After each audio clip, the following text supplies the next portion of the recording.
I'm a potato. Oh, good. My slow clap processor made it into this thing. So we have that.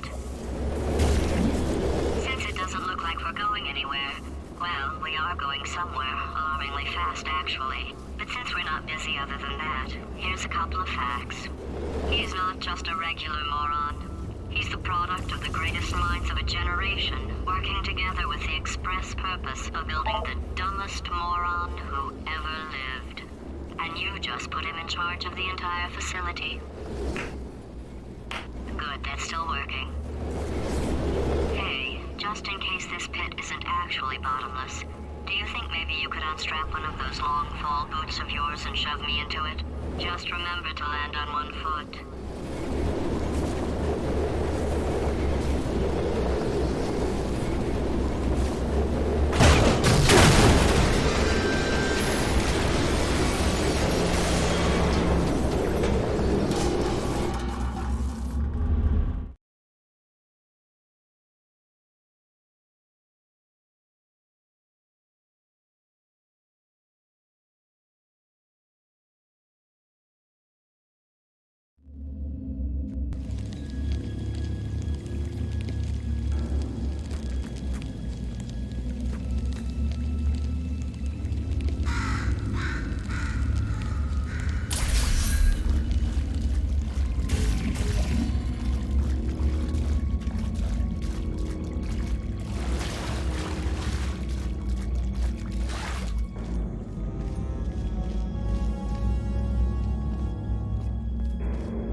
want the best, and you are it. So, who is ready to make some science? I am. Now, you already met one another on the limo ride over, so let me introduce myself. I'm Cave Johnson. I own the place. That eager voice you heard is the lovely Carolyn, my assistant. Rest assured, she has transferred your honorarium to the charitable organization of your choice. Isn't that right, Carolyn? Yes, sir, Mr. Johnson. She's the backbone of this facility. Pretty as a postcard, too. Sorry, fellas. She's married. To science.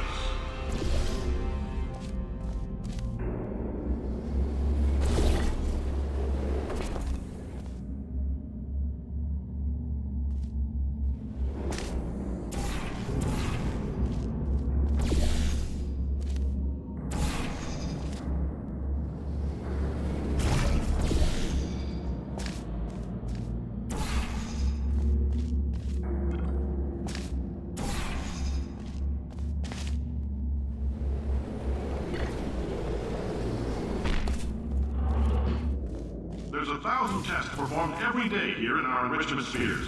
I can't personally oversee every one of them, so these pre-recorded messages will cover any questions you might have and respond to any incidents that may occur in the course of your science adventure. Your test assignment will vary depending on the manner in which you have bent the world to your will. Those of you helping us test the repulsion gel today, just follow the blue line on the floor. Those of you who volunteered to be injected with praying mantis DNA, I've got some good news and some bad news. Bad news is we're postponing those tests indefinitely. Good news is we've got a much better test for you, fighting an army of mantis men. Pick up a rifle and follow the yellow line. You'll know when the test starts.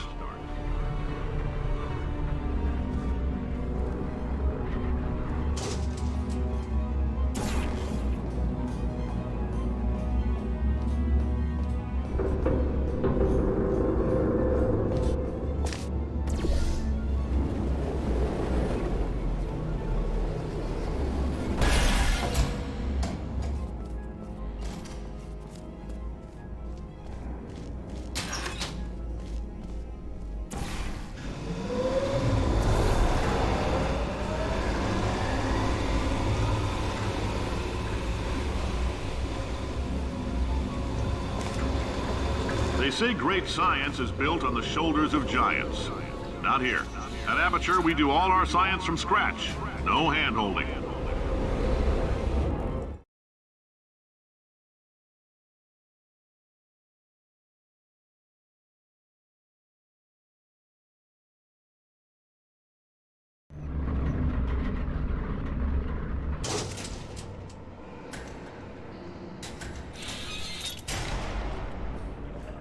Let's get started. This first test involves something the lab boys call repulsion gel. You're not part of the control group, by the way. You get the gel. Last poor son of a gun got blue paint. All joking aside, that did happen. Broke every bone in his legs. Tragic, but informative. Or so I'm told.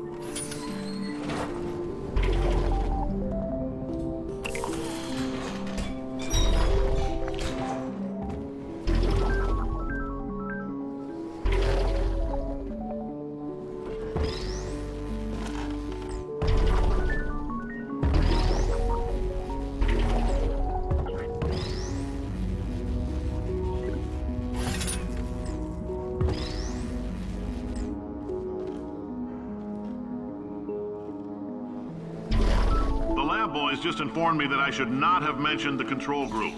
They're telling me I ought to stop making these pre-recorded messages. That gave me an idea. Make more pre-recorded messages. I pay the bills here, I can talk about the control group all damn day. For this next test, we put nanoparticles in the gel. In layman's terms, that's a billion little gizmos that are going to travel into your bloodstream and pump experimental genes and RNA molecules and so forth into your tumors. Now, maybe you don't have any tumors. Well, don't worry. If you sat on a folding chair in the lobby and weren't wearing lead underpants, we took care of that too.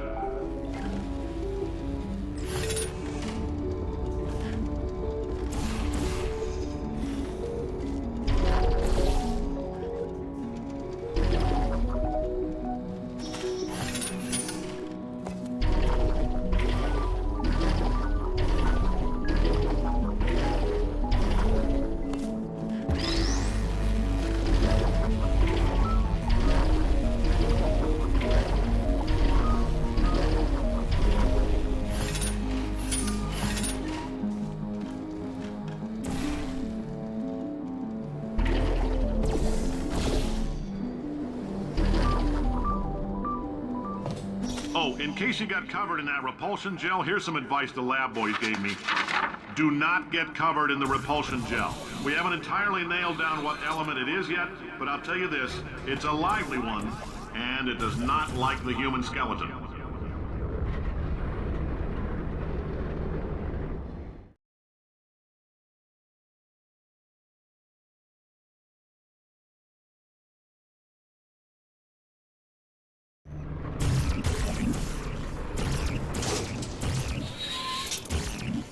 All these science spheres are made of asbestos, by the way. Keeps out the rats.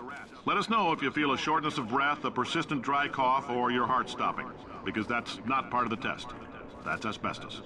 Good news is the lab boys say the symptoms of asbestos poisoning show a median latency of 44.6 years. So if you're 30 or older, you're laughing. Worst case scenario, you miss out on a few rounds of canasta. Plus you... Ha! I like your style. You make up your own rules, just like me. Bean Counter said I couldn't fire a man just for being in a wheelchair. Did it anyway. Ramps are expensive.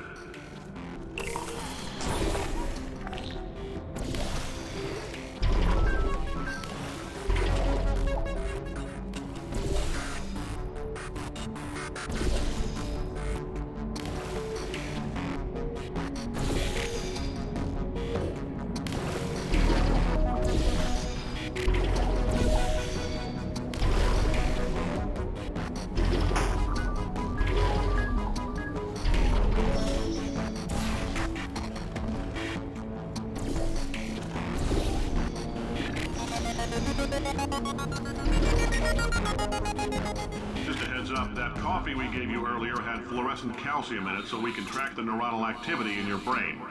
There's a slight chance the calcium could harden and vitrify your frontal lobe. Anyway, don't stress yourself thinking about it. I'm serious. Visualizing the scenario while under stress actually triggers the reaction.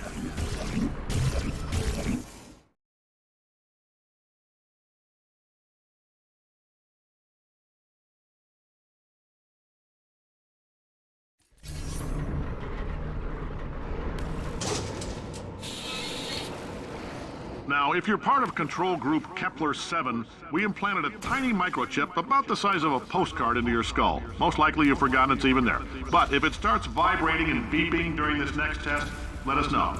Because that means it's about to hit 500 degrees, so we're going to need to go ahead and get that out of you pretty fast.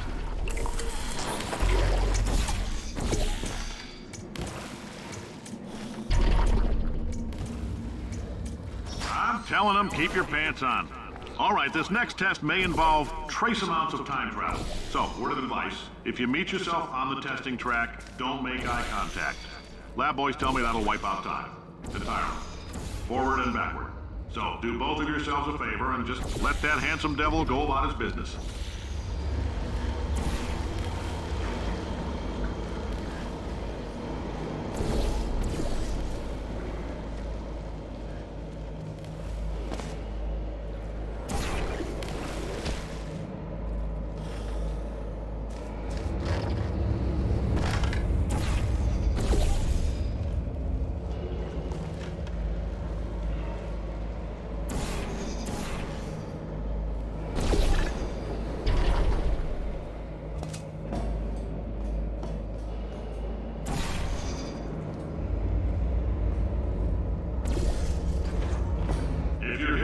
It means you're taking a long time on the catwalks between tests. The lab boys say that might be a fear reaction.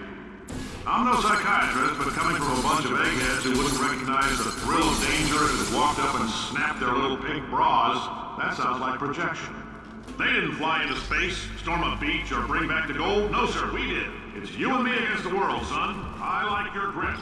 Hustle could use some work, though. Now let's solve this thing.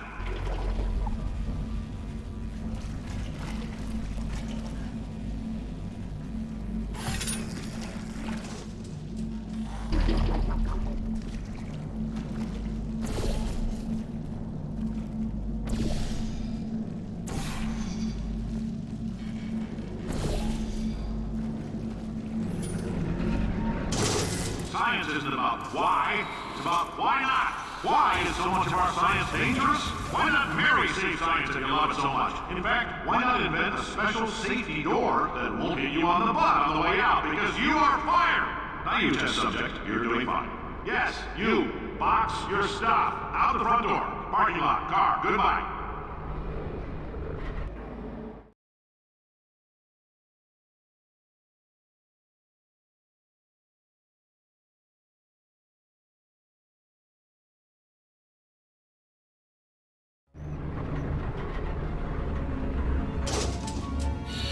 Congratulations! The simple fact that you're standing here listening to me means you've made a glorious contribution to science. As founder and CEO of Aperture Science, I thank you for your participation and hope we can count on you for another round of tests. We're not going to release this stuff into the wild until it's good and damn ready, so as long as you keep yourself in top physical form, there will always be a limo waiting for you. Say goodbye, Carolyn. Goodbye, Carolyn. She is a gem.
Greetings, friend. I'm Cave Johnson, CEO of Aperture Science.